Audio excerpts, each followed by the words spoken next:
கேரளாவோட 3 மணிக்கான கெஸ்ஸிங் பார்க்கலாம். 20ஆம் தேதிக்கான ரிசல்ட் பார்த்தீங்கன்னா 379356 ரிசல்ட்டு. நம்மளோட கெஸ்ஸிங் வந்து ஃப்ளாப் ஆகிருக்கு.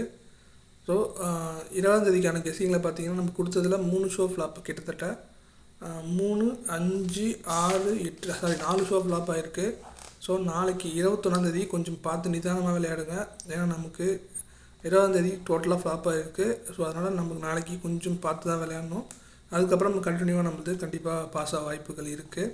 ஸோ ஓகே, 21ஆம் தேதிக்கான கெஸ்ஸிங் பார்க்கலாம். ஆல் போர்டில் நமக்கு 9 அதுக்கப்புறம் 0 கிடச்சிருக்கு.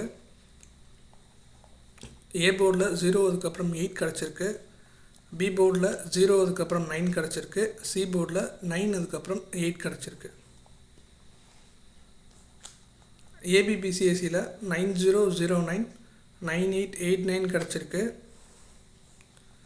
ஏபிசி போர்ட் பாக்ஸில் 089534 கிடச்சிருக்கு.